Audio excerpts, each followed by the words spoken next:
Они покорили Париж. Вот это сколько стоит? Все мои изделия от 11 до 19 тысяч евро. Устроилась работать на Эйфелеву башню. Работаю в сегменте люкса и культура. Но для этого прошли море испытаний. У меня все украли. В какой-то момент Все деньги и документы? все украли. В этот момент я вижу ужас в глазах мадам, в которой я живу. Все члены семьи такие... Хозяин моей квартиры оказался шизофреником, который в свои 50 лет хотел найти себе славянскую жену. Сейчас они живут в роскоши. Омары, черная икра и бриллианты. Но какой ценой им досталась такая жизнь? Стыдно? Стыдно, конечно.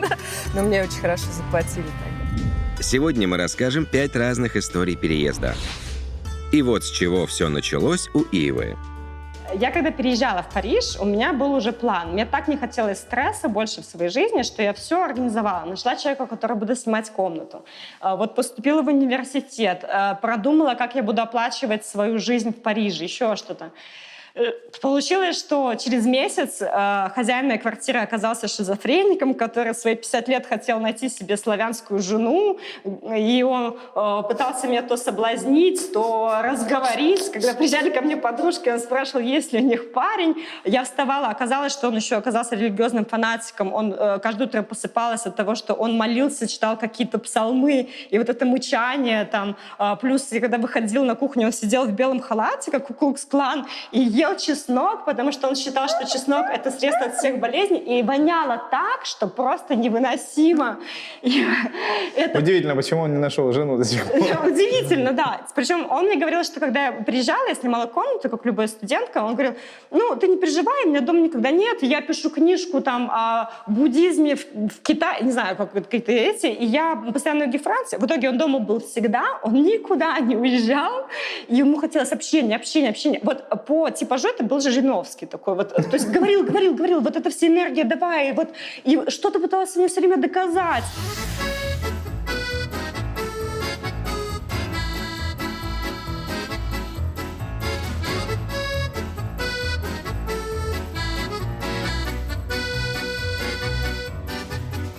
А у Юлии были свои приключения. Хорошо, значит, ты с мужем, вы сюда, Да, ему да. предложили работу, но ты здесь пока еще не удел была, правильно? Да, вообще не удел. Я переехала с маленьким ребенком. 8 месяцев было моей первой дочери. И я не говорила по-французски. Тут местные не говорят по-английски, особенно во всяких разных инстанциях, куда надо в первую очередь записаться, пройти все там круги ада, сделать флюорографию и все такое. Да? Для нас из третьей страны. Это правда. Подождите, нужно пройти какие-то медицинские обследования? Конечно. Да. Для того, когда ты приезжаешь как иностранец, есть такая организация, которая называется ОФИ, которая принимает тебя в разряды иностранцев и должен тебя проверить, все ли у тебя в порядке и со здоровьем, и там какой-то культурный, по-моему, тест был. Считается, что у нас, наверное, много, собственно, туберкулеза в нашей стране, поэтому делают флюорографию. Интересно, конечно. И я туда ходила, естественно, и все вот эти трудности, которые первый год надо было преодолеть из-за того, что я не говорила на французском. Мой муж работал постоянно, он говорит по-французски, но он не мог мне помочь ни с чем бытовым вообще, просто физически. И потом мне нужно было вообще социализироваться как-то, да. Ты встречаешься вроде бы с такой действительностью, что все очень красиво, все очень интересно. Да, все это эстетично. Вся такая история, но ты ничего не понимаешь, ты не знаешь культурного кода. Как выяснилось, для всех иммигрантов язык — это первая и главная проблема в Париже.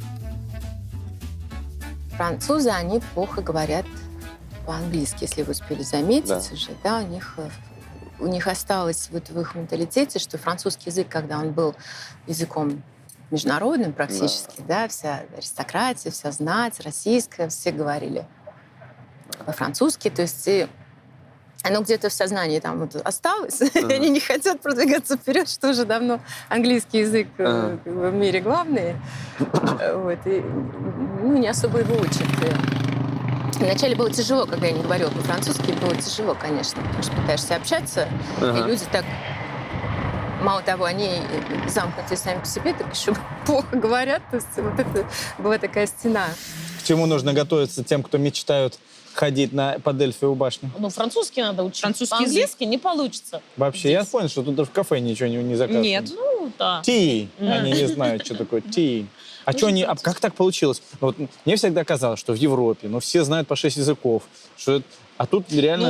Ну, Франция очень такая гордая нация, и И что, в школе не учат? они учат. У них в системе образования нету приоритета в английском языке из-за исторических событий, из-за столетней войны с Англией. Они считают, что англичане сожгли Жанну Дарк, и поэтому, собственно, не дают приоритета в обучении английского языка. Поэтому Это каждый очень- раз, когда я заказываю круассанчик на английском, они смотрят и говорят, это ты Жанну Дарк сжигал, да? Не, на самом деле это очень распространенное такое мнение среди французов.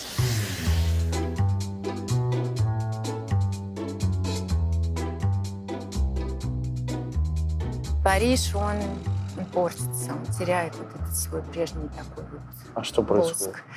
Он становится грязным.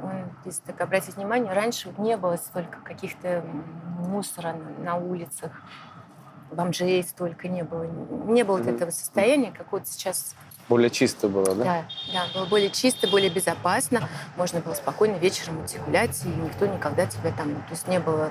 А сейчас уже даже в таких районах люксовых, парижских, в 16-м районе, который считается престижным, там просто срывают сумки у женщин. Я все свои пожитки, самое важное, паспорт, документы, кредитные карточки, наличку, все носила в рюкзаке в одном портфеле. И как это бывает в фильмах, у меня все украли. В какой-то момент... Все деньги и документы? Все украли. То есть вот просто открыли рюкзак и достали один вот этот большой кошелек жирный, где лежала моя зарплата, то есть не моя зарплата, мои деньги наличные за комнату, там лежал мой паспорт, там лежали все мои карточки. И я в октябре, учеба началась в сентябре, остаюсь вообще без документов, без денег, без возможности перевода, потому что у меня нет никаких документов. В Франции, если у тебя нет документов, жизни у тебя во Франции тоже нет. Вот.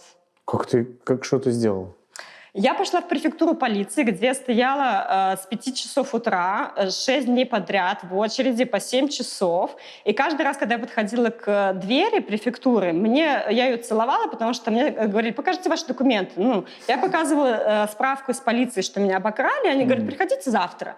И вот так вот приходите завтра продолжалось 5 или 6 дней, притом я все время опаздывала на учебу. Мы не ели, извините, не кушали. То есть ты сидишь в этой очереди, стоишь. В итоге еще был октябрь, было холодно, начал лить дождь, то есть стоишь с зонтом, вот так, без зонта стоишь, ждешь чего-то. А мужчина, который работал прямо возле двери, он даже не впускал вот таких, как я. И у него такое типичное французское лицо. В какой-то момент я уже стою, и мне уже смешно стало. Я познакомилась с каким-то парнем в очереди, и мы просто стоим, и у нас просто ржач начинается. Уже просто у тебя не силы же ничего. Подходит девушка к этому охраннику, говорит, месье, вот вы знаете, я уже хожу, у нее истерика, у нее слезы, я хожу уже 5-й день, я стою в очереди, я подхожу каждый раз и говорите, приходите завтра, вот что мне делать? А у меня такая же ситуация, я стою и наблюдаю. Он такой, они привыкли, что люди плачут, там все, их что-то не трогает. Он такой, так это не я говорил, это мой брат-близнец. Он работает в этой же префектуре, говорит, и типа, не веришь? Вот сейчас он звонит по фейстайму, и такое же французское лицо. Знаете, как французские актеры, они очень типажные. Такой, привет, Оливье, да, как дела? То есть мой брат вчера говорил, это был не я, поэтому... Но более того, мы даже не близнецы, мы тройняшки. Нас 3 брата. Близнеца, которые работают в одной префектуре, и вот так вот футболят людей. И никто ничего сделать не может. Так, вы мне пишите в комментариях, что наткнулись на наше видео, подсели, смотрите одно видео, второе, третье, все выходные, часами, ждете новых выпусков. Для нас это очень приятно. И я понял, что никогда не рассказывал вам о том, какую же идею мы закладываем в то, что мы здесь снимаем. Идея в следующем. Мы приезжаем в разные страны и путешествуем по всему миру. И наша задача в каждой стране снять не одно видео, а сразу 7, 8, 9 фильмов. Такой сериал. В каждой стране мы стараемся найти уникальных людей с фантастическими результатами, с интересными сюжетными историями. Так, чтобы вы могли через наши фильмы познакомиться со страной полностью. Нам кажется, что про любую одну страну снять только одно видео, как будто бы недостаточно. Потому что можно с разных ракурсов и с разных тем, и с разных людей ее изучить. Поэтому каждый раз, заходя на наш канал, вы можете посмотреть, какой сейчас идет сюжет про какую страну. Потому что мы путешествуем, изучаем новые миры и хотим вместе с вами понять, как же устроена современная наша планета, и познакомиться с такими уникальными людьми.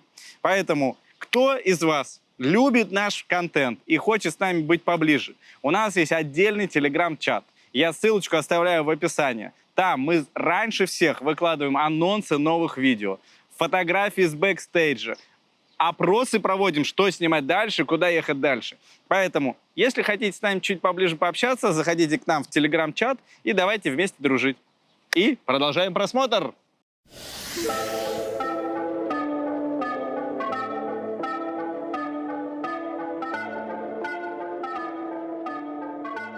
Бюрократия здесь очень плохая. Ничего, другое слово прям не могу сказать, потому что каждый город относится к определенной префектуре, у нее свои правила, в нее очень сложно записаться, нету интернет-подачи, нету... Ну, они начинают только сейчас. Только начинают. И это реально зависит от мэра. Если он такой, типа, я современный, люблю технологии, то у него будет все тип-топ. А если он не любит, то вообще то тип-топ не будет вообще. Ты будешь ходить пешком туда сам. Твое досье могут потерять, могут перезвонить. Человек, который занимался твоим досье, уволился, там, что-то с ним случилось, и тебя будут просить заново делать все эти документы. Ужас. Я разозлилась, я подхожу к этому месье, я говорю, месье, я хожу 5 дней. Говорю, и вообще-то я тоже тройняшка. Он такой, да ладно, а я реально тройняшка. Ого. Я говорю, да. Он говорит, покажи фотку. Я показываю фотку себя и своих сестер. Он такой, а что ты раньше не сказала? Он берет мою руку и просто через все очереди, все, я за 15 минут сделала все документы, которые я не могла сделать 5 дней. И люди такие смотрят, он там что-то... И все. Мне штампы сюда дали рандеву. То есть я запустила процесс. И раз уж ты уже там, то уже все окей. И я выхожу просто на улицу с этими документами, такая, что вообще только что произошло? Вообще, вот просто какие-то невероятные истории. Ну, я не знаю, что бы было, если бы я не была тройняшкой. Лайфхак. Нужно просто подделать фотографию и себя просто клонировать чуть-чуть. Сейчас На фотошопе, да. И чуть-чуть разные рубашечки, там чуть-чуть разный ракурс, да, и говорю, я просто, я понял, что я ни разу в жизни не встречал тройняшек. Ну, вот. То есть у тебя еще 2 сестры, и вы одновременно родились. Нас 4 сестер. Одна старшая, потом родители захотели мальчика, и родилось еще 3 девочки. И мой папа был просто полным этом, потому что тогда не существовало УЗИ, и он даже не мог знать, что это 3 девочки. То есть они уже мама, по когда факту. рожала, мама не знала, что там 3. Ну, они подозревали двойню, потому что был очень большой живот, но то, что это тройня, и вот все... Нет, ну, не было УЗИ тогда в 85-м.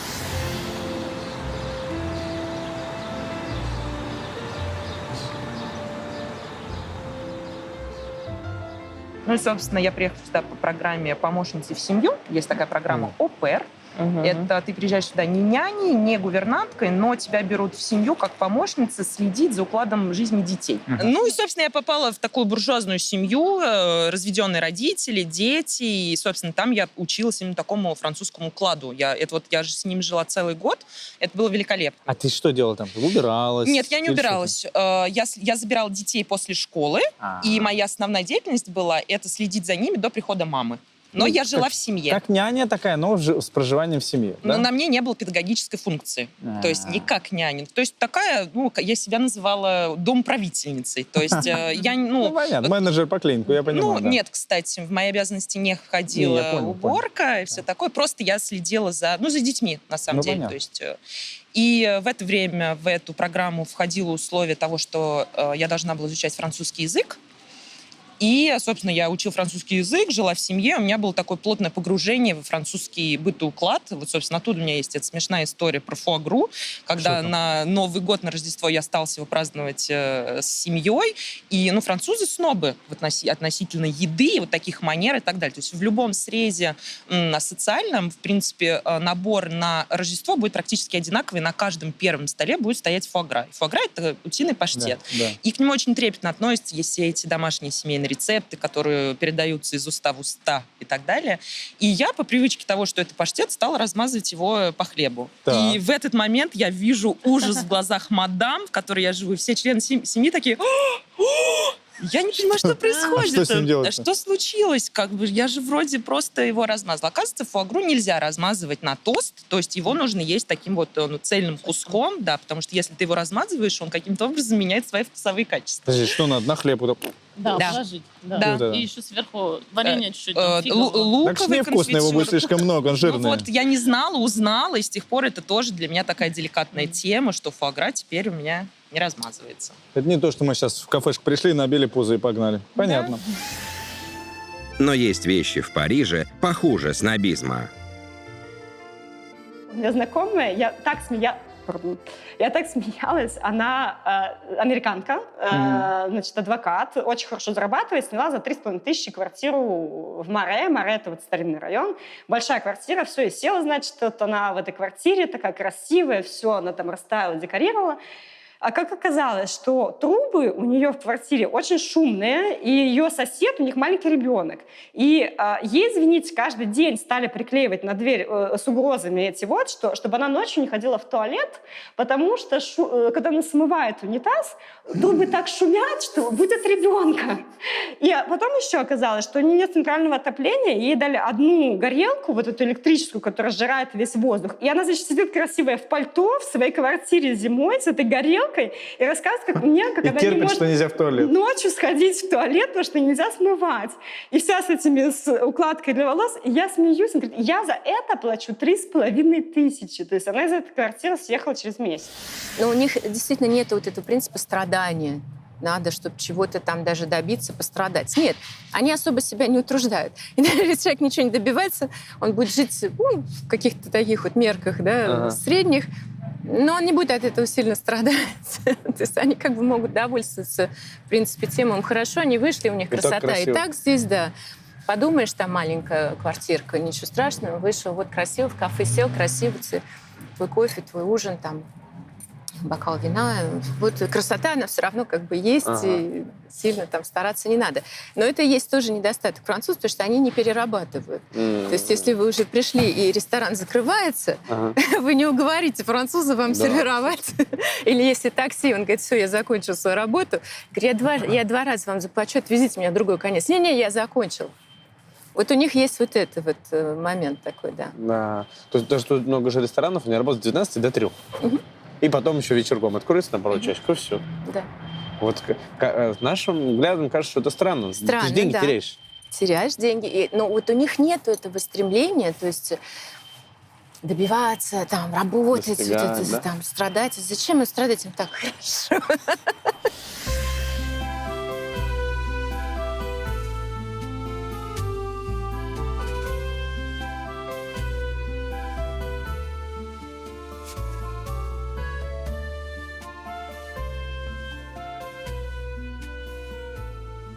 То есть средний ужин, где люди общаются, это 5-6 часов, не меньше.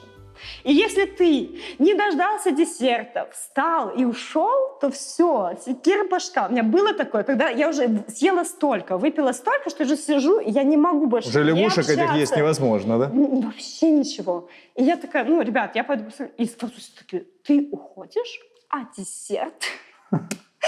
Я в какой-то момент я говорю, я не хочу десерта, я все уже, я встала, ушла, и мне потом такой был вычет, потому что это была серия «Семья моего парня», который, он такой, ты не дождалась десерта, ты понимаешь, что... А после десерта нужно обязательно всем сесть еще посмотреть фильм. И это не важно, что я уже хочу спать, фильм меня не интересует, но вот у них есть определенные четкие правила, которым хочешь не хочешь, должен адаптироваться. И с едой то же самое. Время поесть утром, время поесть днем, время поесть на ужин, и 4 часа вечера — это гуте. Гуте — это когда маленьким детям, или взрослым тоже, они берут что-то сладкое. Перед сном сладкое. 4 часа вечера. Это не совсем перед сном. окей. То есть попробуй нарушить вот эту историю. Потом они, например, когда они платят за билет, они должны получить удовольствие. Они процесс оплаты? Да, они должны, раз они заплатили, раз они решили, что они придут на мероприятие, то вы редко увидите человека, который уйдет в середину мероприятия. То, что, например, у нас как бы, не понравилось, я ушел. Да, абсолютно я могу встать в середине концерта и уйти, да, то есть если мне... Нет, если они заплатили деньги, то они получают удовольствие. То есть он будет терпеть, если им не нравится? Но они будут настраиваться на то, что они получают удовольствие, если они получают, то есть если они заплатили за это. То есть они могут поругаться потом, если уже, то есть на кого попадешь. Но в процессе самого мероприятия редко они будут устраивать какой-то там скандал или еще что-то и портить какую-то обстановку. Для детей нет детских площадок вообще в ресторане. То есть ресторан... Детских комнат. Детских комнат, да. Вот то, что у нас обычно... Индустрия такая. Это, признано, что нормально, да, родители отдыхают, дети играют. Здесь этого нет вообще. Сейчас я уже понимаю, потому что очень дорогая аренда, поэтому тратить на место для детей можно 3 стола поставить, и оно себя окупит. Здесь еще есть такое понятие, как французские дети не плюются едой, то есть пришел с родителями в ресторан. Книга такая есть известная, да, и это говорит о том, что статус ребенка, то, что пришел в ресторан, ешь. В ресторан приходит не для игры. И поэтому, в принципе, есть даже некоторые рестораны, которые даже и не принимают детей. Но это уже более рестораны какой-то такой высокой кухни. То есть у них правила, потому что, безусловно, присутствие детей может нарушать общий дух... Фуагра другого вкуса становится, я понимаю, понятно сразу. Устрицу так приятно не съешь, просто если твой ребенок там рисует компотом. По скатерти. Так, друзья, знаете что? Когда мы снимаем, когда мы ездим, очень непросто все это организовать. Куча героев, точек, локаций. И каждый раз в каждой стране находятся люди, которые нас поддерживают и помогают.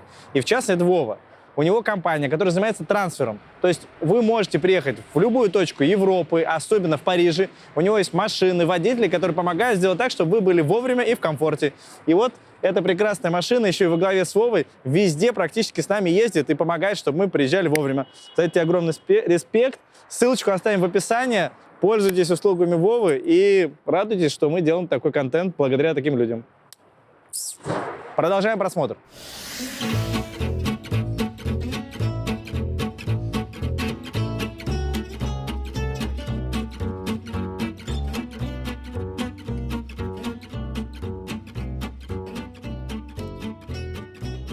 Они постоянно жалуются. Французы все время жалуются. Им все время что-то не так. У них вот этот перфекционизм, да, достижение все время недостигаемого, поэтому у них такой уже свежемый контент, да, вот так вот. Но это часть их культуры. И когда ты становишься настоящим французом, тебе бы тоже хорошо начинать жаловаться. И тогда у тебя будет о чем с ними поговорить, потому что ты можешь сказать: о, да, сегодня солнце, они такие: не, что-то вчера дождь обещали, да, и будет дождь всю... как так? Вот все время же дождь в этой стране. Вот такого плана. Интересно, но жаловаться нужно на внешние обстоятельства. Да. То есть, например, если я сижу и на люстру, я не могу жаловаться, это будет неуважение. Нет, тут ты теперь должен восхищаться красотой, потому что у французов восхищение красоты, оно во всем. Вы знаете, у французов есть, меня в начале тоже вспоминают первые свои впечатления. Сейчас уже привыкла, вы мне задаете вопросы. Да. Меня раньше удивляло. У французов, допустим, есть у человека там большого дохода. Да. Но он предпочтет вместо того, чтобы пойти купить себе какую-нибудь модную вещь, он пойдет в ресторан. То есть французы, как они их называют, bon vivant. Bon vivant, то есть они любят красиво жить.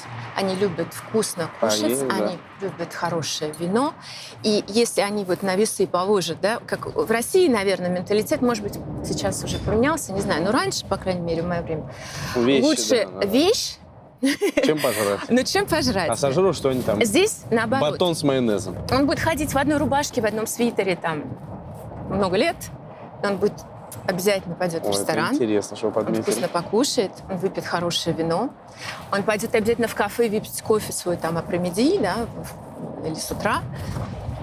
Вот это у них, конечно, в этом не откажешь. Bon vivant, то есть это такое... наконец я нашел, в чем я с ними пересекаюсь. Да. Потому что я тоже, если представить какую-то ситуацию, пожрать, это в первую очередь. Святое. Конечно. Я буду в одних тех джинсах ходить, но пожрать это на нашем хорошо. Это такая чисто французская черта. Может быть, ты во Франции жил в прошлой жизни? Может быть, как-то. Осталось какие-то воспоминания. Чуть-чуть осталось. Je m'appelle Паша.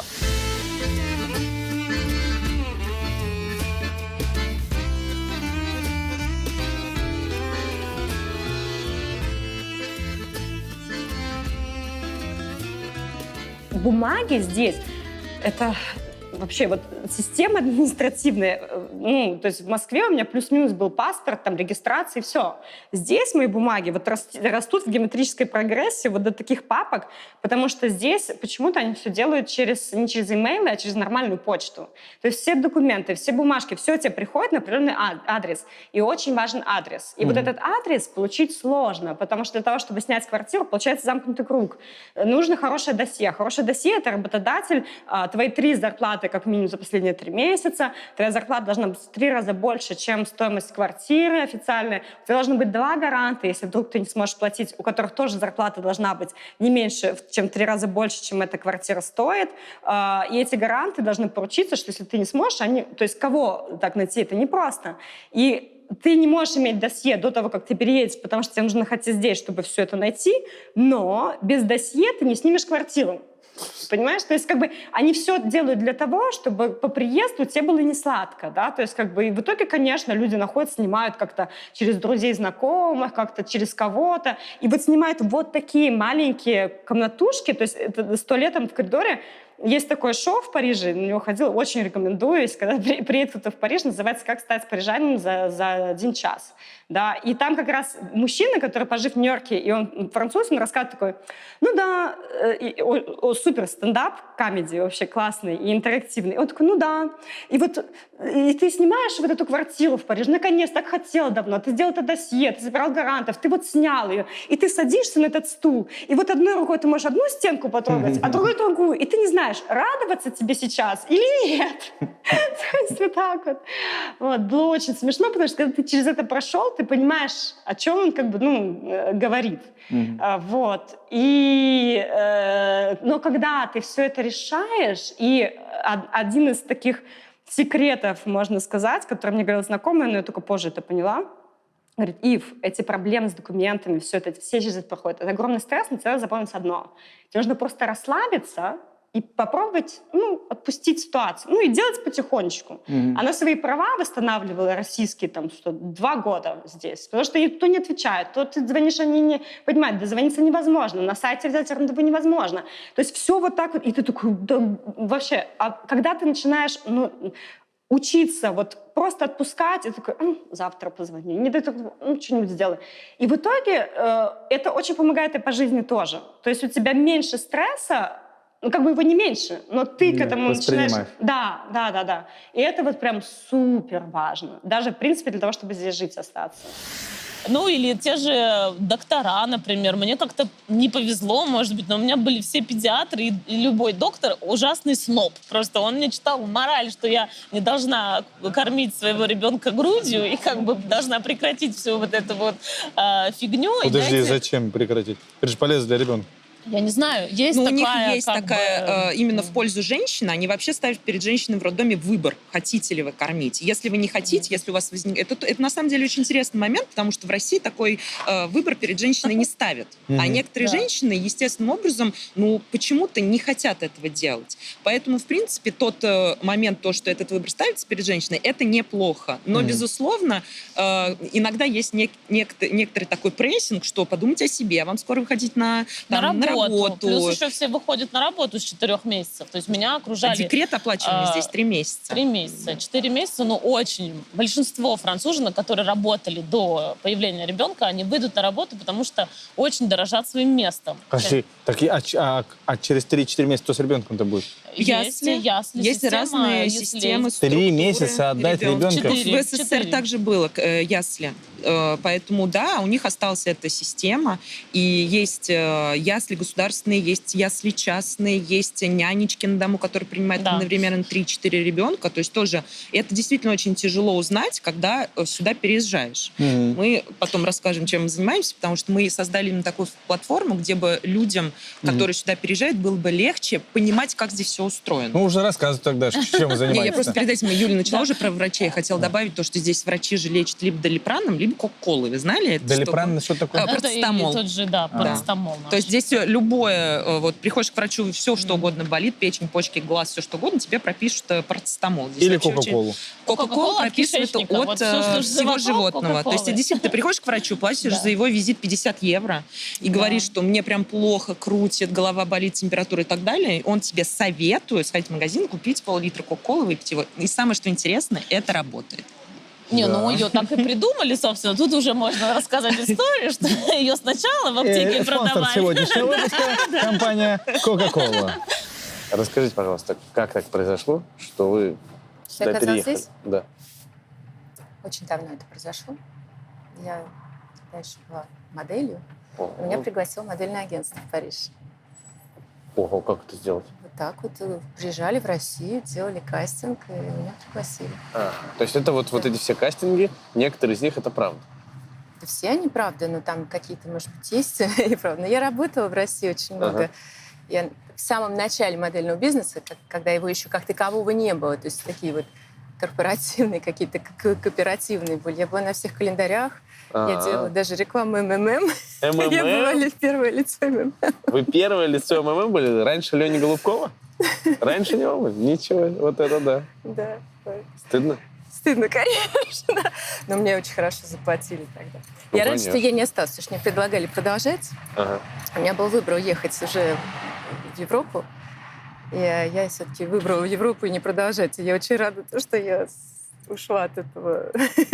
МММ. Да. Так, Но значит, тогда я была страшно горда, и я заработала огромное количество денег. И, да, у меня было даже...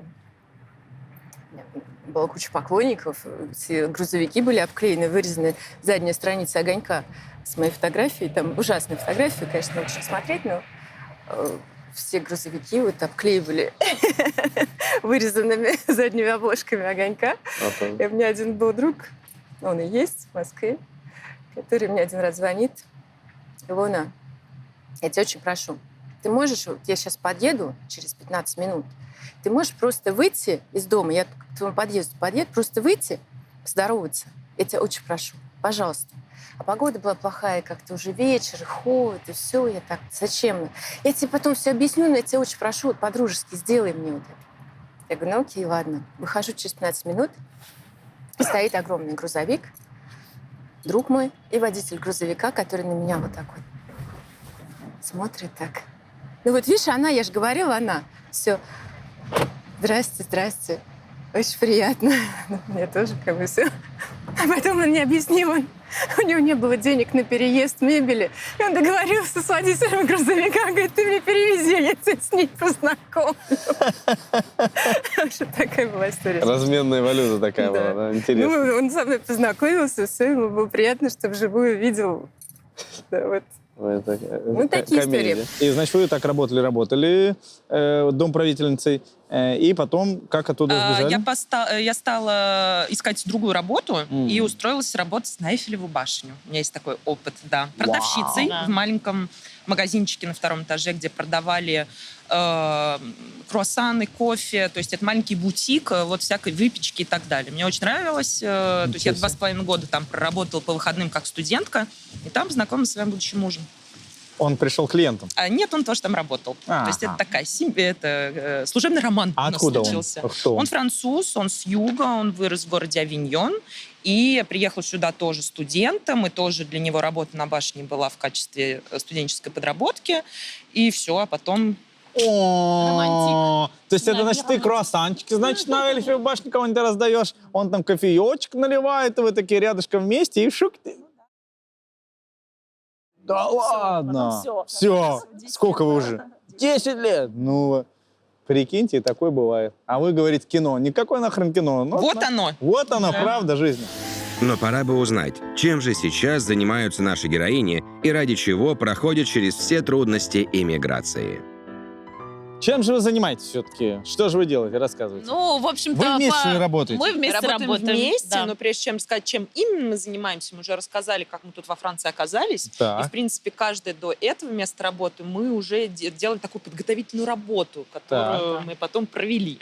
Я расскажу про себя. После Эйфелевой башни я устроилась работать. Я пошла учиться Так. на туризм и гостиничный сервис. И потом работала консьержем в люксовом отеле на площади Вандом в течение 2 лет.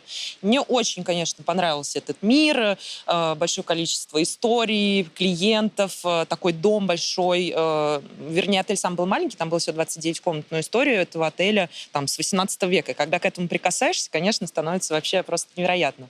И именно в это время я познакомилась с большим количеством русскоязычных специалистов, но больше в сфере туризма. То есть это были трансферы, гиды, но и были какие-то особенные запросы. Например, там люди приезжали и хотели сделать индивидуальный парфюм. И, естественно, мне на этот запрос нужно было отвечать. И я стала искать информацию и так далее. За 2,5 года работы в этом отеле я познакомилась действительно с такой хорошей базой проверенных контактов, с которыми мне было очень приятно общаться. Расскажи про себя, что ты делала в это время, а потом мы Но всё в это время я работала в «Коммерсанте» и делала разные подборки выставок, в том числе я общалась много с музеями, с выставочными залами в Москве. И мне, когда я сюда переехала, мне этого очень не хватало, потому что в Москве я знала всегда, куда мне стоит сходить, что будет классное мероприятие точно, очень интересное событие. В общем, здесь мне этого не хватало, и хотелось создать самой какой-то круг и сделать дайджест, место, куда стоит сходить русскоязычному в Париже. То, что нет афиши, что ли? Нет, такой здесь есть, очень здесь классно тайм-ауты, собранный. Здесь все и про все. Здесь Да. нету какой-то выборки, Но- нету рейтингов, нету понимания, успешный это там спектакль и так далее. То есть ты Так. сюда приезжаешь, и ты смотришь весь этот анонс, и ты там плаваешь в этом анонсе. Так, и что вы решили? Вы сделать И- портал, небось? чё? Да, мы сделали, конечно, платформу для русскоязычных, которые живут во Франции, которые могут использовать прекрасных специалистов русскоязычных, которые живут во Франции, говорят на французском языке, потому что они полностью интегрированы, но их большой бонус, что они говорят по-русски, на О. русском языке. Портал на русском или на французском? На русском Да. языке. Окей. Ты из России. Я из Беларуси. Из Беларуси. Но жила в Москве 10 лет. Ты из Беларуси, России, Москвы, переехала во Францию Да. и хотела здесь стать дизайнером. Или как? Нет, я уже была дизайнером. Была Я дизайнером. хотела понимать, как действует европейский рынок. То есть как вообще вот... Если я дизайнер, и, допустим, я уже делаю что-то в России или в Беларуси, а вдруг я хочу продавать в Европе. И так как я была в основном от кутюр, как бы от кутюр, мода, это Париж, это, Сейчас, конечно, мы такое люди простые из интересно. Сибири. Да. От культуры это что значит? От кутюр это высокая мода. Это высокий, кутюр это вот... Ну что это значит? Как вот стать в эту категорию, я имею в виду? Это в основном, ну как бы это все, что сделано руками, то есть это ручной труд, который занимает часы работы. В основном это уникальные какие-то вещи. То есть Допустим, если что-то руками сделано, это от кутюр? руками, но еще есть определенный уровень работ. То есть, допустим, это должна быть качественная работа, это должно там определенные материалы. Окей. То есть если я работаю руками, и я некий признанный мастер, то это от кутюр. Можно сказать, что даже если вы не признанный мастер, но, допустим, вы делаете какое-то одно изделие, там, не знаю, несколько месяцев вручную, используя какие-то техники определенные, и используя самые дорогие материалы, можно сказать, что это от кутюр, да. Понял. И ты делаешь такой продукт. Да. И она сейчас здесь. Да. А что ты там делаешь такого? Я изначально дизайнер головных уборов. Шапочки. Ну, шапочки, можно так сказать. Ага, так. И сейчас там будут твои шапочки. Практически. То есть Режис Матьё, которого я вам уже представила, он, как я уже говорила, специализируется на освещении. И когда мы с ним познакомились, он говорит: Ива, ты делаешь очень красивые шапочки от кутюр. Он говорит, было бы здорово, если бы ты могла сделать что-то такое, чтобы человек не прятал это в шкаф, покупая за там какие-то 1000 евро, да, а это можно было бы как-то осветить, потому что я считаю, что свет дает жизнь изделию, и представить дома как дизайн интерьера. То есть человек и может это одеть на себя, и также он может это красиво поставить, и это будет освещать комнату. Подожди, твои шапочки, как я говорю, их можно как и дизайн интерьера и на голову? Как освещение, да. Что там? Я использовала кристаллы люстры Режиса для того, чтобы сделать эти головные уборы. И также я сама научилась делать электричество проводить. Поехала У тебя в шапках электричество? Не в шапках, на В шапочках, подставках. извините. На подставках. Есть подставки, называется... Пойдем сё- покажешь. Да, окей. Где это мы? Мы в ателье ювелирном. Ювелирное ателье? Ювелирное ателье, да. Это что это значит? Здесь изготавливаются ювелирные украшения. Я думал, на фабриках делают их. Почему Нет, именно они ателье? делаются на фабриках. Все самые лучшие, самые дорогие украшения делаются исключительно в ателье, потому что это ручная работа. Это все очень-очень методично и тонко. Вы получаетесь ювелирное ателье. Нет, я ювелирный дизайнер. Это что значит? Дизайнер, который придумывает, создает, а реализуется уже все в ателье. То есть я рисую, я придумываю изделие, а потом все здесь происходит. И это все здесь происходит? Это все здесь происходит. Вы можете сейчас показать, как это? Да, сейчас покажем. Пойдемте тогда. Я хочу увидеть это. Так, ничего себе. Видите, вот это да. Вот это да. Ой. Я все хочу фабрику назвать, но ателье. Вот это ателье. Хорошо, Да? Мы можем зайти посмотреть? Давайте начнем вот Оттуда? с той части. Давайте. Сейчас. Ух ты, ух ты.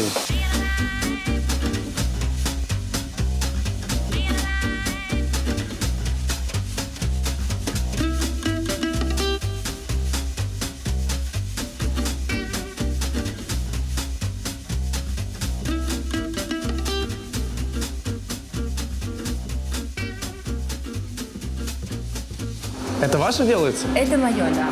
Ого. А что это такое-то, кольцо? Это будет подвеска Ага. вот в таком стиле, как вот Сейчас, это. секундочку, покажете. В каком? В таком? Так, глобус.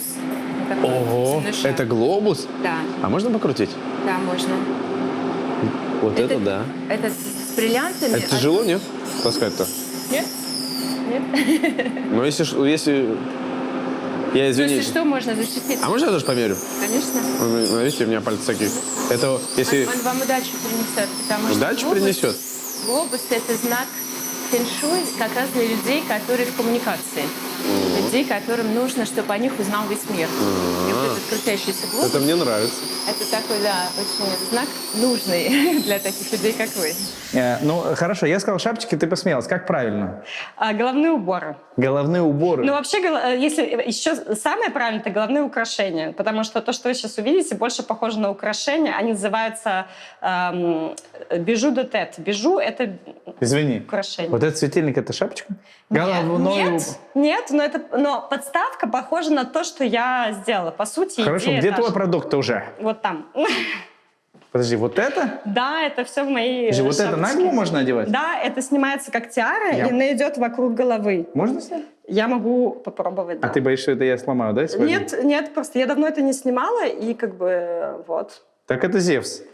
Нет, так, подожди секундочку. Все сразу тянут руки и быстренько это на себя надеть, но лучше я сама это сделаю. А теперь ты можешь повернуться. Смотрите.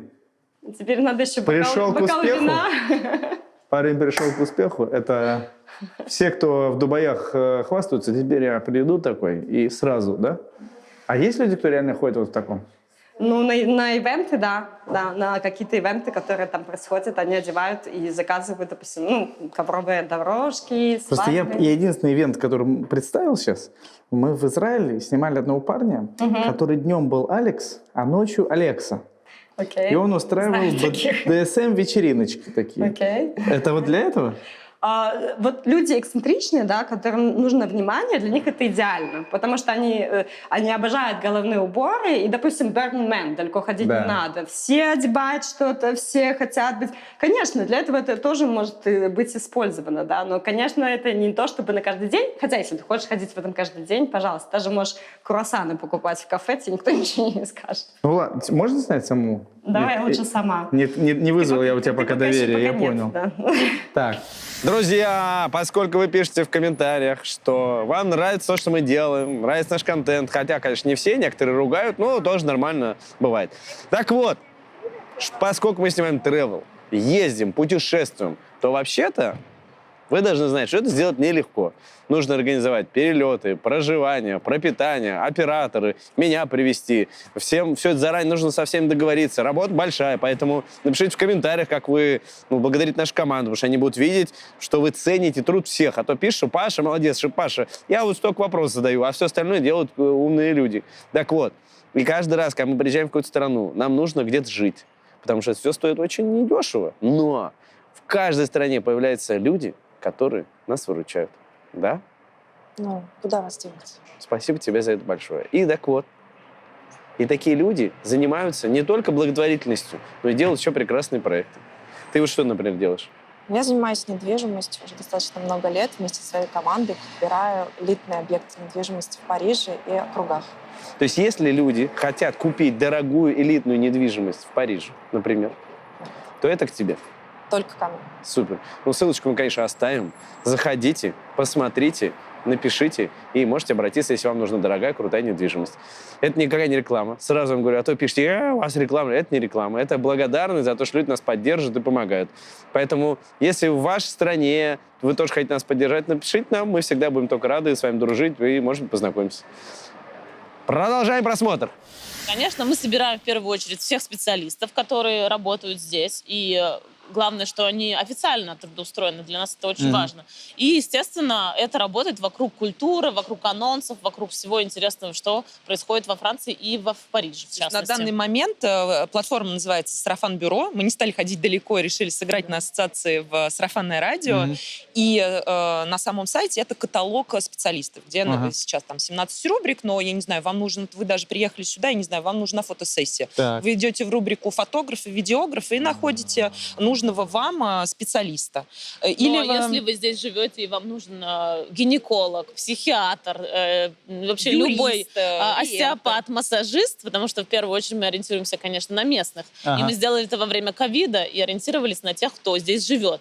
То есть если я, например, мне вдруг почему-то гинеколог потребовался, Да, вдруг. то я захожу на этот портал и там найду русскоязычного гинеколога, который работает во Франции, в Париже, например. Париже. А что, такие есть? Конечно. Здесь есть стоматологи. И на самом деле в этом и есть плюс нашего сервиса, что зачастую соотношение цена-качество услуги русскоязычного специалиста, она будет значительно выгоднее, чем у коллеги франкоговорящего. Поэтому мы действительно создали то, чего нам не хатало самим. Обалдеть. Да. Так, а что, и много пользуются вашим сервисом? Сколько у вас там народу? 1,5 года. Нам сегодня... Сколько специалистов там зарегистрировано? Сегодня 120. Ну, как зарегистрировалось, это же тоже мы платная рекламная площадка. То есть мы работаем на тех условиях, что человек должен быть, специалист должен быть официально трудоустроен, и потом мы уже там взаимодействуем. То есть если я сейчас зайду на портал, зарегистрируюсь как гинеколог, мне не получится? Нет, Нет, ну, во-первых, еще проверим у вас диплом, Павел, а гинеколог ли вы? Ну, а я просто попрактиковать, может быть, хотел Нет, чуть-чуть. так не Нет, да попрактиковал. Нет, мы действительно проверяем все дипломы, все номера, чтобы человек был трудоустроен, что он платит налоги и так далее. Проделаем огромную работу, но получается каталог действительно выбранным, отобранным, потому что мы знаем, что там не будет никакого риска, что что-то пойдет не так. Понятно. Слушайте, интересно. То есть только для русскоязычных вот такой вот проект. Это... Кроме этого, еще, кроме каталога специалистов, естественно, за 1,5 года мы там развиваем социальные сети, и еще к нам пришел такой проект. Это бизнес-клуб русскоязычных предпринимателей. То есть здесь же, да. То есть, довольно быстро, потому что, конечно, мы чувствовали необходимость, собственно, потому что мы переехали, мы понимаем, что люди пользуются, передают вот эти контакты в чатиках друг другу, проверенных. А место, где ты можешь зайти в любой момент, они вот это скроллят там, сейчас я найду там 2 недели назад, мне кто-то прислал нормального, не знаю, парикмахера.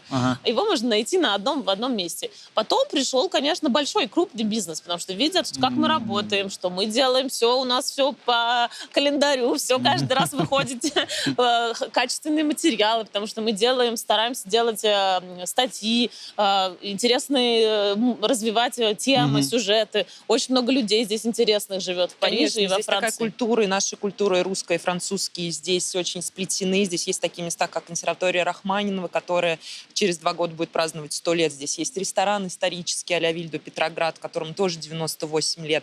То есть мы ходим по тем местам. Здесь совсем недалеко был дом Льва Толстого, здесь есть библиотека Тургенева. Бунин, конечно. Бунин. Здесь актуалочку тоже спросить. Сейчас есть у всего этого проблемы? Если честно, не знаю, они нет. уже ориентировались тоже на местных. На местных. То есть мы не сталкивались с таким вопросом. Безусловно, самое первое время, полгода назад, мы затихли, потому что даже с развитием нашего каталога мы не знали, как это будет развиваться и так далее. Но мы живем здесь, и наш единственный критерий для нашего сообщества — это русский язык. То есть это может быть китаец, который говорит на русском языке, ради бога. Если он, не знаю, если он будет прекрасным специалистом по массажу, и у него есть эта возможность говорить на русском языке с клиентом, мы его включим в каталог. Это интересно. Должен спросить, все-таки важный момент есть. Я когда был первый раз во Франции, случайно мы на машине проезжали, и такой, рядом Франция. Рядом, ну она рядом была, ну давай заедем с женой. Заехали и смотрим, значит, самый классный ресторан. Ну что ж, французский, наш попробовать, что-то французская кухня. Приезжаем, а угадайте, что там оказалось? Что? Теремок. Ну, блинные.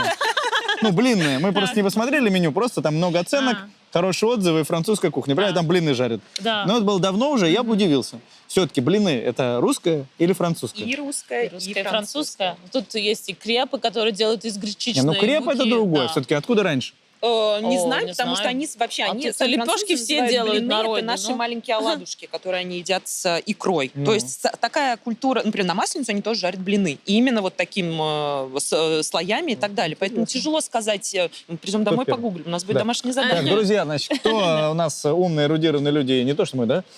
Напишите в комментариях, блины русские или французские изначально, ну, чтобы мы разобрались. Безусловно. Ну, здесь, конечно, их много едят, но их едят немножко по-другому, чем у нас. Их едят здесь с начинкой. То есть их едят с ветчиной, с сыром. Ну, это из гречичной муки, а из обычной сладкие всегда. Ну, да. Да? Классно. Чем вы занимаетесь? И насколько сегодня в этой индустрии, если человек вот нас смотрит, он может принять решение переехать и тоже этим здесь заниматься. Насколько здесь это востребовано, насколько легко можно здесь построить какой-то бизнес, либо карьеру, устроиться, что здесь востребовано сейчас? Ну, я думаю, что здесь два вопроса. Что Да. востребовано сейчас и чем занимаюсь я. Потому Да. что, опять же, я занимаюсь все-таки как бы в определенном... То есть я работаю в определенном сегменте. Я работаю в сегменте люкса и культуры. То есть, когда я решила здесь остаться, я начала заниматься организацией мероприятий. Причем мои мероприятия стали очень быстро известными. Вот. То есть, изначально начинала я заниматься, я организовывала русские вечера вот, в ночных клубах. Но, опять же, каждое мое мероприятие это всегда была такая сказочная феерия. То есть, у меня всегда выступали артисты, это были всегда очень красивые площадки. Вот. И в свое время мне удалось даже сделать такой, в общем, у меня был такой челлендж. Ко мне на мероприятия стали ходить не только русские, скажем так, которые приехали в последней волне иммиграции. Вот ко мне стали ходить в том числе славяне, и поэтому не только русские, на самом деле, потому что ко мне на мероприятия всегда ходили славяне, и те, которые приехали сюда и после революции, и, в общем, уже осели, уже стали французами, и стали ходить французы. То есть я нахожусь, как бы, я находилась в свое время, тогда я занималась как бы вечерами в ночных клубах, потом после этого я очень быстро стала заниматься организацией гала и балов в очень красивых локациях. И, соответственно, мой сегмент — это сегмент люкс. То есть ко мне приходят очень богатые, очень известные, очень статусные люди, которым интересно, красиво и которые становятся моими постоянными клиентами. Извините, чтобы понять, как это примерно выглядит. То есть это как вот в кино. Баллы такие, Да, огромные это как залы, в кино, гал. они все красиво одеваются. Конечно. И вот миллиардеры, как говорят в России, олигархи приходят и, значит, танцуют друг с другом, значит, под Ну, это сначала... классическую музыку. Ну, то есть мое мероприятие, на самом деле, если мы говорим о бале, то есть это, да, это там какой-нибудь гарден-пати, встреча там вот в прекрасном саду с шампанским, играет оркестр, после этого люди идут на гала-ужин, который приготовлен потрясающим шеф-поваром, у них ужин с рассадкой, они все в смокингах, в вечерних платьях. Я еще люблю иногда делать балы такие исторические, когда надеваются кринолины и исторические костюмы. Вот. После этого начинается бал, то есть это вальсы, это кадрили, это все очень красиво, да. То есть Сколько людей приходит на такие мероприятия? Ну, на ужин приходит где-то около 200-250 человек, и на бал еще где-то столько же.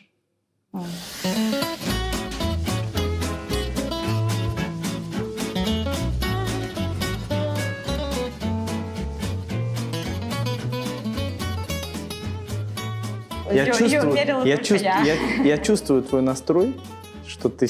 Но нам нужно с тобой эксклюзив. Да. Давай все-таки, можно как-нибудь? Вот эту нельзя, Никак, да? правда, потому Сломается. что ее потом нужно опять ставить на это. Я просто пока к этому не готова, чтобы Все понял, что это всё долго еще, снимать, долго. да, и одеваться. Ладно. Поэтому я могу, ты можешь померить вот эту без Вот эту с проблем. перышком. Ладно, Это давай. все попроще, но Извини, она... вот это на нос или на затылок? Сейчас тебе все покажу. Оп. Потому что это, она более Сейчас, подожди, развернемся. Давай. И вуаля. Господи. Ну ладно же. Что со мной лицо только такое не корчить, происходило. Как будто. Не-не-не, я не про изделие. Я просто представил все, что происходит в моей жизни с появлением Ютуба. И теперь это очень интересно. Вам нужно... Да. Ну, как ощущение? Ну, честно говоря, мне, конечно, смешно. Не, я знаешь, как первая реакция, когда ты с незнакомым встречаешься с чем-то, ты сначала это высмеиваешь, потому что ты хочешь это принять, хочешь как-то понять, что это существует в этом мире. Вот. А я пока стесняюсь, поэтому мне надо посмеяться. Но я скоро привыкну и начну с большим принятием это воспринимать. Вопрос, вот это сколько стоит? Все мои изделия от 11 до 19 тысяч евро. Это, по-моему, 17,5, если я не ошибаюсь. Но есть каталог. 17 тысяч евро стоит эта шапочка? Ну, это не совсем шапочка. Извини, это головной убор. Головной убор, который в единственном экземпляре. Это предмет искусства, скажем так. Да, и это круто. В этой шкале на самом деле нет лимита твоей цене. По времени я делаю эту коллекцию год. Да? Если ты разобьешь год работы на 11 изделий, как бы, да, это стоит свои деньги. Круто. Я считаю, что не надо оправдываться. 10 лет я занималась тем, что я делала бал на Старый Новый год. Вот. В этом году мне, к сожалению, это уже не получилось. Вот. Я не знаю, когда выйдет эта передача. Вот. Но, собственно говоря, сейчас, конечно, делать русский бал достаточно сложно. Да. Вот. Хотя, на самом деле, у меня они всегда были... То есть всегда бал был славянским. То есть, на самом деле, одна из таких каких-то важных для меня тем — это чтобы все-таки не было разграничений между национальностями. Вот. И, в принципе, мне хотелось всегда, чтобы на моих мероприятиях люди встречались разных национальностей, разных культур. Вот. И как в старые добрые времена, царскую Россию, в свое время балы же это было, в принципе, очень такой серьезной платформой для того, чтобы вести переговоры, налаживать дипломатические связи, вот, устраивать бизнес-контакты. Поэтому даже вот рассадка за столом, она никогда не бывает случайной. То есть, если вы придете, мы обязательно узнаем, с кем вы хотите, то есть в какой области вы работаете, и постараемся сделать так, чтобы это было интересно и полезно, и чтобы можно было с кем-то познакомиться. Помимо красоты, помимо показов мод, помимо артистов и так далее. Вот. А с точки зрения культурных мероприятий, я работаю с артистами, занимаюсь талантами, работаю как коуч по продвижению артистической карьеры, не только артистической, в принципе, и модельеры, и художники. То есть у кого есть какая-то мечта, например, сделать выставку в Лувре, поехать в Голливуд, вот это ко мне. Вот. Поэтому мой сегмент, он немножко специфический, но при этом очень интересный, потому что сегмент люкса — это всегда такой сегмент, в котором всегда найдется, где работать. То есть это может быть, я не знаю, мир путешествий, круизов, отдыха и так далее. Сегодня, если кто-то хочет переехать в Париж или в Францию. Балы ему, наверное, будет сложно сразу начать делать, потому что для этого надо все-таки обрести определенными контактами. Но если кто-то хочет переехать и жить во Францию, очень востребован мир недвижимости, вот, то есть продолжает быть достаточно активным. То есть я знаю, что у меня очень много знакомых нашли себя в области недвижимости. Конечно же, мир туризма, то есть гостиничного бизнеса и так далее. То есть, и те же самые рестораны, то есть все, что касается сервиса. Давай теперь про тебя поговорим. Ты-то как в этом всем оказалась? Через учебу, на самом деле. Когда я переезжала из Москвы в Париж, у меня, естественно, здесь не было особо никаких контактов. И мое единственное желание было понять, как работает здесь люксовый мир, что я могу, в принципе, своим брендом здесь сделать или предложить. И я нашла школу, и от самой идеи переехать до, собственно, переезда прошло полгода. Потому что все как-то случилось очень быстро, и несмотря на то, что в тот момент в Москве был кризис, дефолт рубля, и собрать деньги на обучение, это было просто невероятно сложно, потому что евро был вот так вот, рубль вот так вот, а зарплата, естественно, была в рублях. Мне помогла одна из моих клиенток, которой я безумно благодарна до сегодняшнего дня, ее зовут Елена, которая просто мне дала деньги на обучение. Она когда-то мне заказывала шляпки, и она, когда я обратилась к ней с этим вопросом, а я никогда в жизни никого не одалживала денег, ну а что делать? Ну как? Я не могу еще 5 лет ждать. Мне на тот момент было 33 года, я говорю, ну что, я в 40 буду учиться, что ли? И я говорю, ну это... И она сразу мне помогла, она говорит, едь, учись, я знаю твой талант, тебе это нужно. И вот просто спасибо ей огромное. И до сих пор, когда она приезжает в Париж, мы идем, встречаемся в какой-нибудь ресторан, я рассказываю про свои успехи, она мной безумно гордится. И, ну, это здорово. Но это, как, знаете, ну, знаешь, это как вот у тебя рождается идея, у тебя есть много-много-много желания ее реализовать, и, видимо, вот это вот желание, энергия твоя, какого-то уже готовности к действию, притягивает людей, возможности к ее реализации. Я это вижу так. И как-то вы из девушки, которая снимается в рекламе МММ, превратились в женщину, которая живет в Париже и делает свои ювелирные изделия? Ну, девушка приехала сюда, я сначала работала в Париже как модель, потом я встретила своего первого мужа и уехала жить в Аргентину. Сейчас, подожди, давайте чуть-чуть про вот это, чуть-чуть вернемся. Да. Итак, вы пришли на кастинг модели. Да. И вас, значит, там заметили и сказали, приглашаем в Париж. Приглашаем в Париж. И когда я приехала... Это же сказка, подожди, такого не бывает. Ну как не бывает? Сколько девчонок так приехало? Да? Очень много. То есть действительно может девушка, ну, сегодня может по-другому чуть работать, но... Сейчас я не знаю, какая система, если честно, это уже... Ну, то есть это действительно рабочий лифт. Можно Да? прийти на кастинг, Да. тебе действительно на кастинге могут заметить. Да. И прийти. Потому что все, что я... Сделали приглашение официальное с разрешением на работу для моделей. Тогда, в то время, может быть, сейчас также, на год дается рабочая виза. И ты приезжаешь, ты имеешь право работать здесь. Просто все, что я слышал, так, со слов, да, что в основном девушки приходят на такие кастинги, потом им просто продают за деньги фотосессии, какое-нибудь обучение, или еще что-то там обещают, ничего не происходит. Это все тоже параллельно есть, конечно. Ага. Это два мира, которые... Рядом где-то, Они да? существуют, да. Ну, То есть хорошо. это вот, ну, куда попадешь. Вторая история, которую я слышу, что вот девушки ходят по этим кастингам и никуда не зовут. Потому что такое бывает. Кого-то зовут, кого-то не зовут. Все случается. Хорошо. Как тогда понять, вот, чтобы полезная была вещь? Вот смотрит девушка, например. Как ей понять, это кастинг фейковый или настоящий?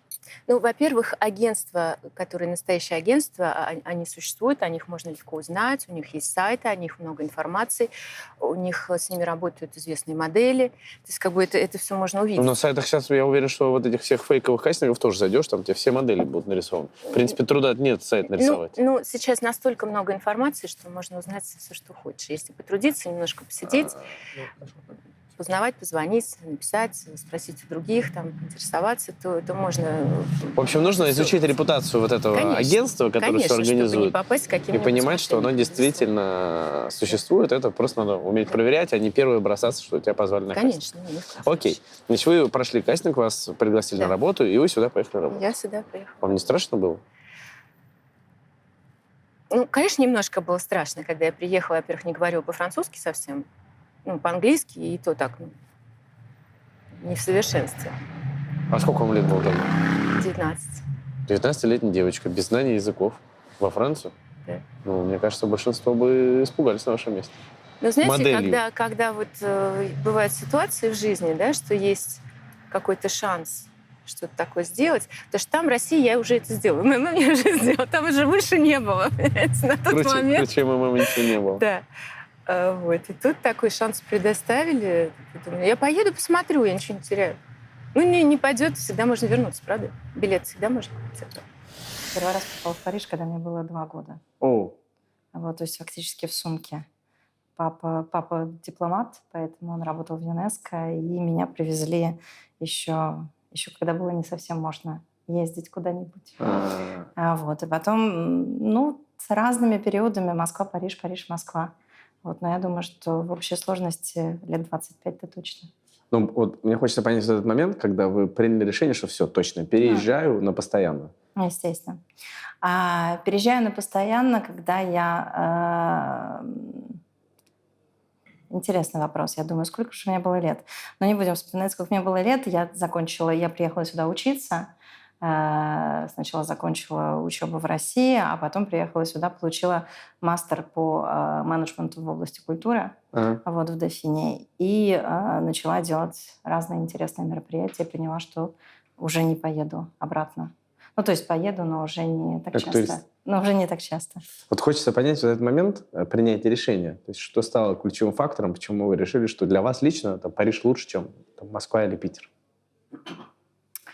Наверное, это не совсем точный вопрос для меня, потому что я не могу сказать, что для меня лучше. Да? То есть у меня просто так складывается жизнь, что она идет периодами.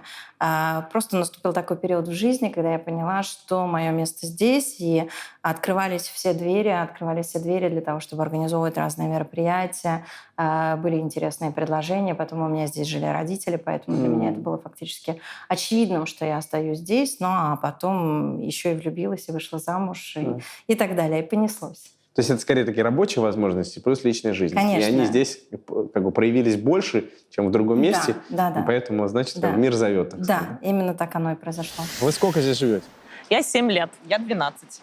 7 лет и 12 лет. Да. Ну ты вообще местная уже. Я уже совсем местная. Уже это Жемапель, Паша. Жамапель, Лена Гарсон и все вот Ой, это. Легарсон, это уж давайте мы так С этого приехали. началась мечта, собственно. Если Юля говорит, что не мечтала о Париже, то я мечтала. И, собственно, через, сериал «Елена, ребята» представляла себя в сюжетах французской жизни. А что, Елена и ребята во Франции снимали? Конечно, это весь французский сериал. А у них, на самом деле, они продолжают сниматься. Просто Да. актеры немножко повзрослели, и им сейчас по полтосу, но они... Там уже не Там Елена. уже Элен и Уже- мужчины. Там же Елена и внуки.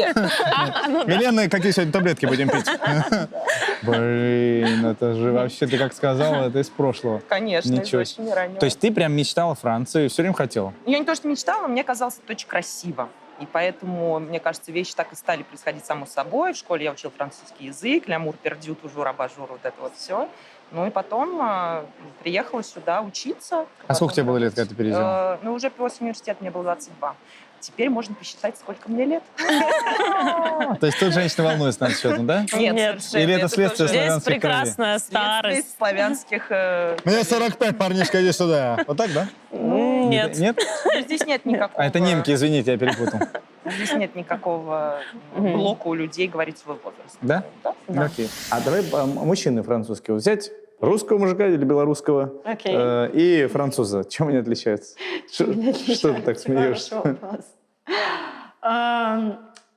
Я бы сказала, что славянские мужчины, скажем так, не будем же на русские и белорусов, они больше, мне кажется, готовы нести какую-то ответственность за женщину. Здесь это все-таки равноправие. Мужчины ждут равноправия. Они могут за тебя заплатить на первом свидании или в ресторане, произвести впечатление.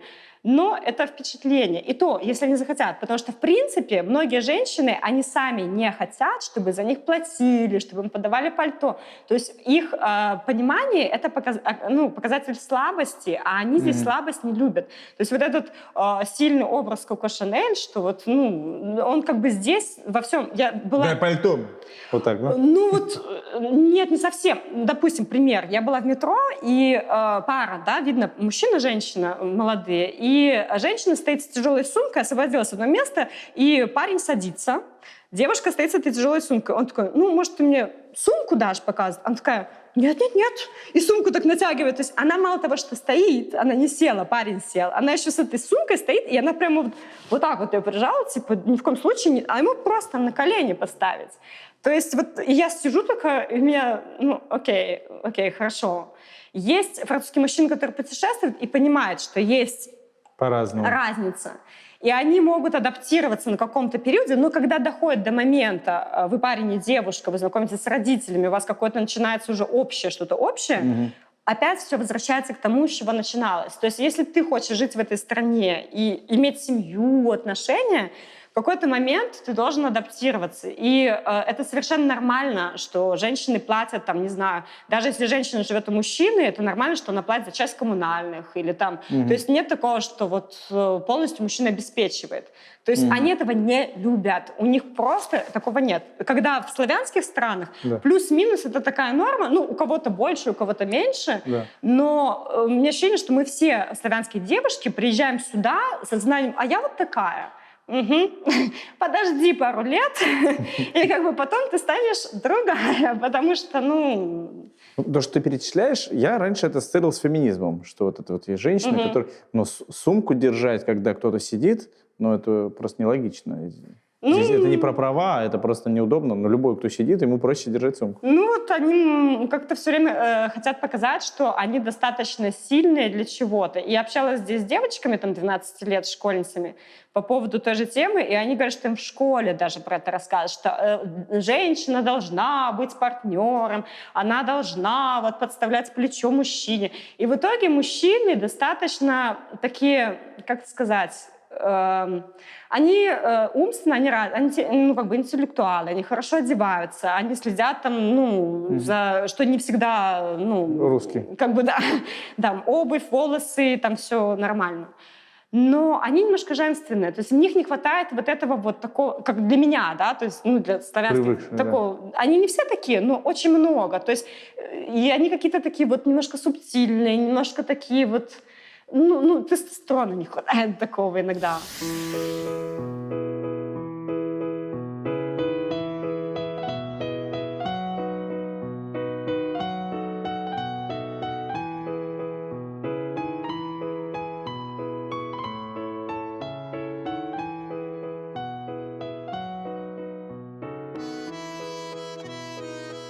Давайте еще немножечко про Францию. Давайте. Быстро дайджест. 5 самых больших плюсов и 5 самых больших минусов. Только перечислить. 1, 2, 3, 4, 5. Кратненько. Плюсы. Это продукты. Да. Продукты. Вкусно здесь. Очень вкусно. Очень хороший климат в целом. Я считаю, климат классный. Прохладно вообще-то. Почему? Мы вообще-то 16... это сегодня такой аномалия. Но вообще классный климат. Но нет зимы суровой, поэтому и да. мягче, чем в Питере. То есть нету этой промозглости. Поэтому, безусловно, там зимой мы не носим меховые там ботинки и пуханы. Да, унты. Да. Но культура, мне кажется, в Париже это у нас богатая культурная жизнь. У нас богатая тут культурная программа, и можно сходить вообще на все, что угодно. Ты имеешь в виду театры, кино, выставки, вот это все, да? Угу. Так, что еще? Что еще? Политикой. Мы увлекаемся здесь, и все интересуются политикой, я бы так сказала. Общество может поддержать тему, и все читают газеты. То есть есть несколько кандидатов на выборах? Нет, на самом деле, во-первых, тема политика — это табу, но на самом деле люди любят об этом просто говорить. То есть начинаются выборы, люди зовут друг друга в гости на эти аперитивы, чтобы просто пообсуждать. Да. А в каждом округе столько-то кандидатов, этот от этой партии и так далее. То есть мы никогда не называем какие-то имена или кто к какой партии принадлежит. Но просто этот процесс, это такие светские беседы, которые, такой, не знаю, как это назвать. Часть жизни. То есть это считается светский обязательная часть. Да. Ну и вот 5-е, наверное, общение. Здесь люди зовут друг друга в гости, общаются, зовут на ужины и на аперитивы. Да, и это классная часть жизни. То есть если пока мы снимаем, нас никто на ужин не позовет, то мы, значит, какие-то неправильные, да, были? Нет. Могу сказать, что на ужин здесь зовут, но здесь нету этой спонтанности, которая присутствует в наших... Вот минус первый. Да, потому что мы между собой, безусловно, можем друг другу сказать: слушай, я у тебя здесь на районе, я к тебе забегу на чай. Но со временем могу сказать, что я, даже когда мне так некоторые подруги пишут, я такая уже: ой-ой-ой, этого нет в моем календаре, что случилось? То есть, безусловно, жизнь здесь очень расписана. По календарю мы все зависим от детских каникул, которые здесь приглашаю тебя в гости. Октября. В 2045-м? Да. 18 февраля. Вот 18-15 осталось еще чуть-чуть. Вот, примерно так. Павел, мы запомним, мы приедем. Не волнуйся, это достаточно скоро. Ну да, до 45-го немного осталось. Это одно из минусов, что вроде общаются, но календарь жесткий. У нас между собой, например, мы коллеги, мы, естественно, наши календари, мы их постоянно обсуждаем, кто куда приглашен, не пересекаются ли наши встречи, каникулы и так далее. Вообще взрослая жизнь здесь очень сильно зависит от каникул. Потому что детские каникулы здесь каждые 2 месяца по 2 недели. Потому что дети учатся в 2 смены, школа здесь начинается государственная с 3 лет.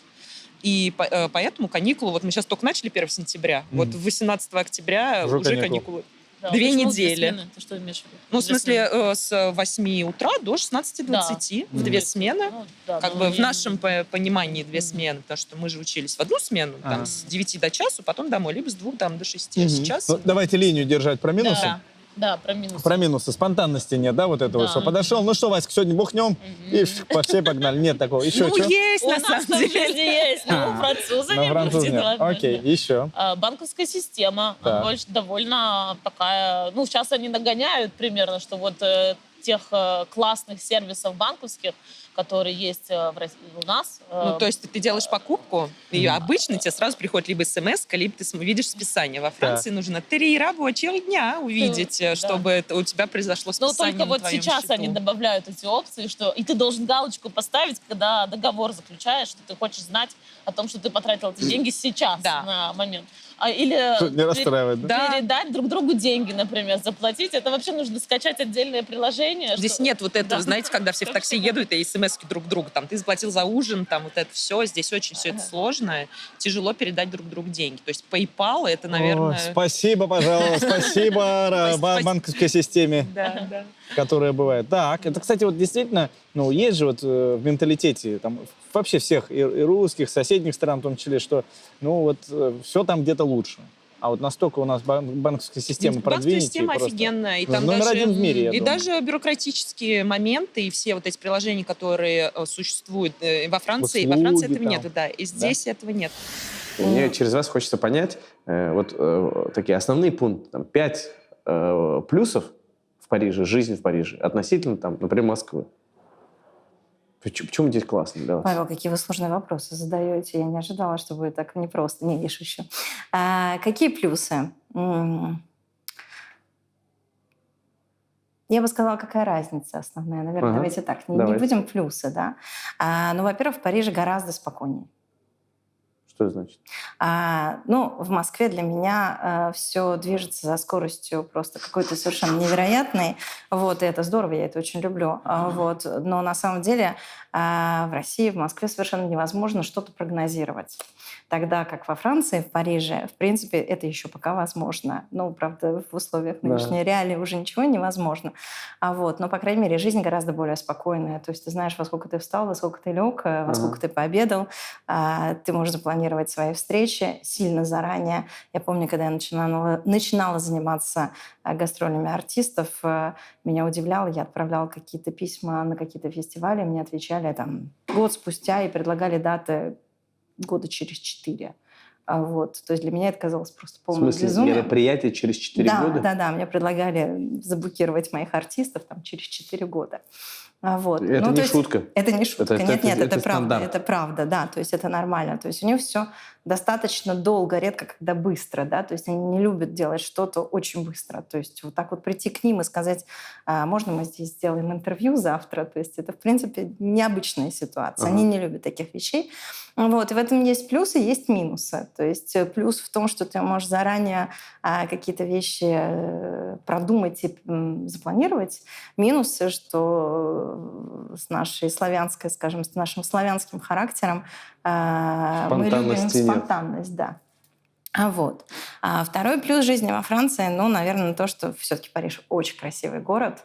Вот. И недаром действительно увидеть Париж и умереть, да, то есть каждый раз, когда я смотрю по сторонам, я понимаю, что я живу в сказке, и даже если мне что-то не нравится, вот эта сказка, такая романтика, такая феерия, да, то есть она, конечно, наполняет жизнь. Третье, что здесь, конечно, очень вкусная еда и очень вкусное вино. Вот. И это большой-большой плюс, это очень важно. Что еще? Ну, менталитет людей интересно понять. Чем люди отличаются? Люди отличаются сильно, но это, я бы сказала, это не, для меня это не плюс, для меня это минус. Вот, потому что характер людей, конечно, совсем другой. Не потому что они плохие, они просто другие. Вот, то есть нам, опять же, славянам, с ними тяжело. То есть тяжело в плане того, что, ну, я не знаю, если мы поговорим, например, там, я не знаю, о той же самой, там, я не знаю, личной жизни, да, то есть как бы нашим девушкам, которые живут во Франции, им достаточно сложно, потому что они привыкли к тому, что мужчины активные, ухаживают, проявляются. Вот. Во Франции несколько все по-другому. А как? Вот. Они проявляются, когда они уже поженились. То есть Не, на самом деле, да. То есть обычно в То есть девушках... цветочно-букетный период после свадьбы? Да, то есть сначала надо понять, что это твоя женщина, вот, что ты на нее делаешь ставку. Ну, нет, я, конечно, шучу, вот бывают исключения из правил, и они бывают и часто, но в принципе скорее, да, скорее они будут очень аккуратны, они будут делить счет пополам, пока они будут просто встречаться, вот, без всяких ангажементов. Вот. А вот когда они поймут, что это уже твоя девушка, то есть вот всерьез и надолго, вот тогда они начнут в нее инвестировать. Звучит очень странно, непривычно. Да, но это мое видение мира, на самом деле. Нет, здесь очень много плюсов. Вот, очень много плюсов. Конечно, Франция удивительная страна, как по тому анекдоту, да, когда Господь Бог наделял разные страны разными богатствами, да, то одну страну он наделил и прекрасными виноградниками, и прекрасными пляжами, вот, и прекрасной природой, вот, и потом подумал, и решил, что, наверное, слишком много, и, ну ладно, не буду, это все у нас на Ютубе. Окей. Почему Париж? Почему ты выбрала? Не конкретно ты, я понимаю, что у тебя именно дизайн. Да. А какие основные преимущества должен понимать человек, почему здесь классно? Что здесь самое-самое? Ну, после Москвы, честно говоря, Париж для меня был просто деревней. Я приехала, да, ну, конечно, Москва огромная, с кучей народу, все куда-то движутся, бегут. И тут я приезжаю, в 2 часа ночи уже все закрыто, как бы, а где тусовки до утра, а где клубы с музыкой, а где вообще совсем все по-другому. И, в принципе, Париж можно обойти там за 2 часа. Вот мне это очень нравится. После вот этого московского, когда ты садишься в метро, и ты знаешь, что с точки А в точку Б ты будешь добираться минимум 1,5 часа, то здесь за 1,5 часа, извините, можно уже несколько кругов навернуть. Париж делится на несколько таких, ну, как бы, центров. То есть один центр — это вот где Эйфелева башня, 16-й район, где все туристы. Другой — это Маре, где старинные вот эти вот здания, булочные, там, бары. Вот, в принципе, 2 больших-больших центра, и, ну, как бы люди между ними вот так вот мигрируют. Но что классно, что когда был ковид, допустим, я пережила здесь все 3 волны ковида, начиная от того, что все было закрыто, и там мы ходили везде пешком. То есть ты вот выходишь такой, как бы, и пошел по делам туда. Я не брала метро, ничего, такси, вообще все очень просто. То есть как бы настолько приятно для жизни. То есть, ну, как бы, мне уже 37 лет сейчас, то есть прошло 4,5 года, и вот в моем сейчас возрасте, в моем ощущении, вот эта немножко замедленности, это идеально. Потому что ты хочешь потусить, ну, потусил до 2 часов. Я уже, если честно, уже и в час уже, до. У меня уже нет энергии, чтобы до утра. Вот, то есть, может быть, когда я приехала в Москву, мне было 23, и у меня была вот эта вот движуха, там, идеально. Но уже в 27 я уже понимала, что на меня начинает давить. А в Париже как раз у тебя есть комфорт. Если тебе нужно потусить, всегда где-то что-то происходит. Притом, при всем... Ну, вот самая большая проблема — это жилье, я считаю. Потому что вот несоразмерна стоимость и маленькие... Ну, да. И даже если ты снимаешь большую квартиру, ну, все у тебя хорошо с деньгами, еще что, в этих квартирах в центре всегда какая-то проблема. Вы еще в 19 лет приняли смелое решение поехать в другую страну работать, да? Практически в полную неизвестность. Давайте представим, что сейчас это видео смотрит, может быть, тоже девушка, она или мальчик, молодой человек, и хочет какое-то такое же решение большое принять. Может быть, появился, возможно, а может, даже и не появился сейчас. И, ну, может быть, сомневается. Думаю, делать, не делать. Вы что таким людям можете сейчас посоветовать? Стоит, не стоит? Как? Как принять это решение? Во-первых, нужно очень хорошо проинформироваться обязательно. Нужно прочитать, просмотреть. Всегда о настоящих агентствах есть и видеоматериалы, и фотоматериалы. И они существуют, как правило, давно. И они уже зарекомендованы. И, ну, это можно найти, это можно, правда? Мир информации. Это не сложно. Иметь деньги всегда на обратный билет. В случае чего. То есть не ехать так, чтобы вот всегда с собой, а тем более там девушки. Всегда, когда идешь куда-либо на вечеринку, всегда иметь деньги на такси с собой, в сумочке. Но это обязательное правило. Я считаю, что... Ну, конечно, лучше каких-то предварительно знакомых. Ну, не всегда такое может быть. У меня была удобная ситуация. У меня подруга уже здесь жила, и как бы я знала все-таки более-менее, да, куда я еду, на что. А так Не у всех эта возможность есть, но Мгм. желательно, конечно, таким образом подстраховаться. Но, с другой стороны, кто не рискует, тот не пьет шампанское, правда? Если человек этого не сделает, Ага. то он потом может жалеть и думать, вот, а если бы я тогда все-таки попробовала, как бы моя судьба повернулась? Вот смотрите, там Наталья Водянова, да? Мгм. Ну, кто бы мог представить, откуда она пришла, да, и куда? А если бы она не попробовала, она бы осталась там, где она была, правда? 100%. Да, интересно. На самом деле Надо верить база... в свою звезду. Что это значит? Верить в свою звезду? Да. Ну, верить, доверяться Вселенной, верить в то, что у вас все хорошо будет. Потому что страх — это самый большой враг человека. И на страхах все играют. Страх ослабляет нашу способность к созиданию. Потому что человек своими мыслями, своими настроями, желаниями может созидать. Мы можем создать любую ситуацию, строить свою жизнь. Вот когда мы думаем, сначала была мысль, затем было слово. Да? И это все материально. Оно все потом материализируется. И когда страх, это вибрации страха, они как раз вот этому мешают очень сильно. Как только человек начинает бояться, он теряет вот эту силу созидания. Нужно довериться Вселенной.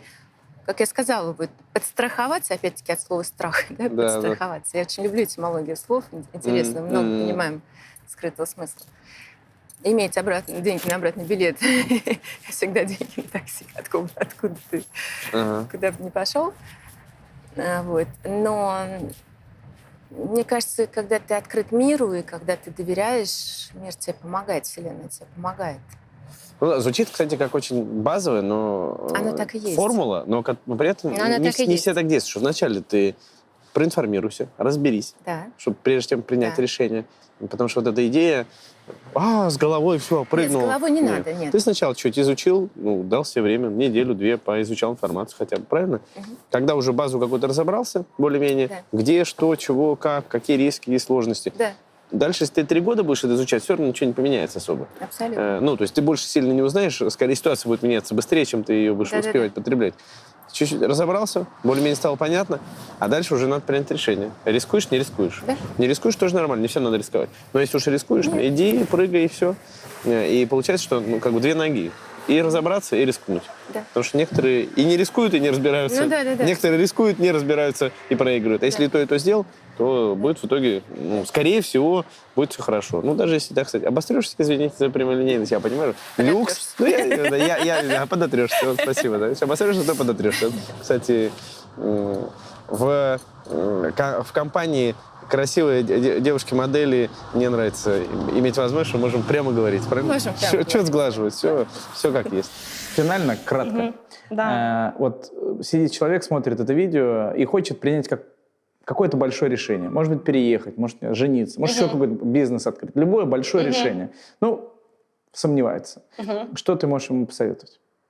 Что ты ему хочешь сказать, учитывая, что у тебя в жизни есть опыт большого решения, переехать в другую страну? Сомневаться. Вот нужно понять, что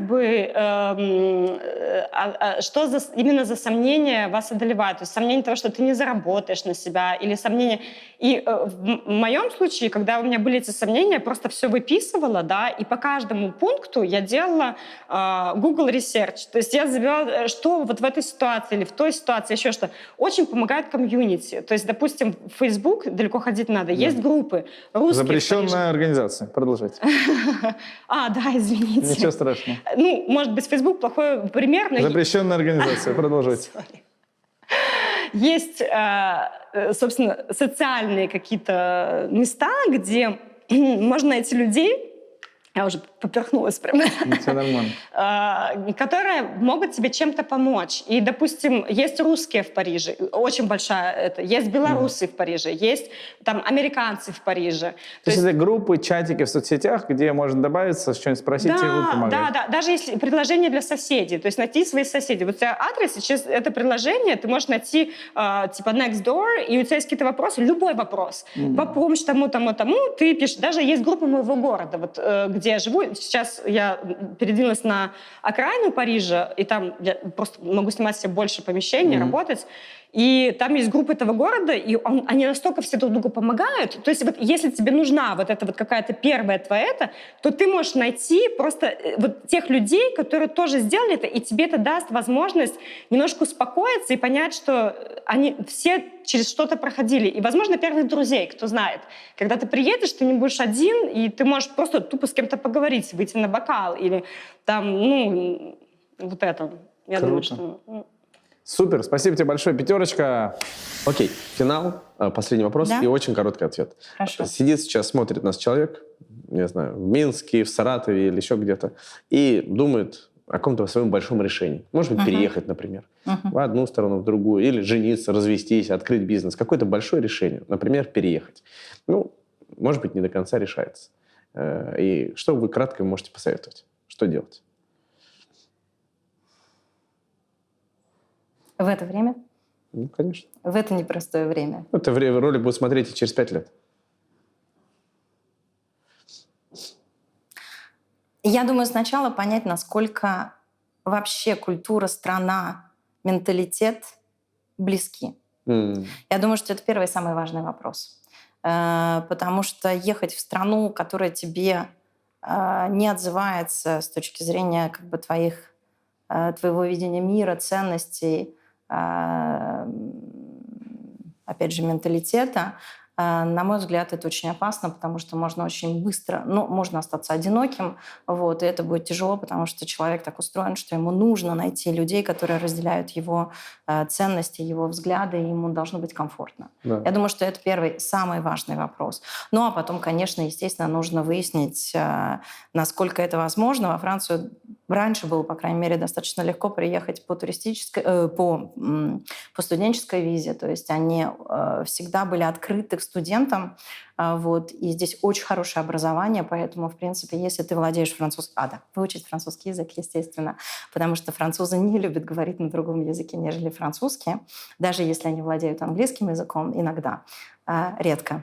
Вот, но если владеют, то они не любят говорить на английском языке, вот, французский язык основной, и, соответственно, выучить французский язык. И дальше я очень рекомендую, да, если это молодой человек, то учиться, поехать, поучиться здесь год, посмотреть. Это может быть либо просто Сорбонна, какой-то университет, здесь бесплатный университет, либо же это может быть какой-то MBA, то есть какая-то высшая школа.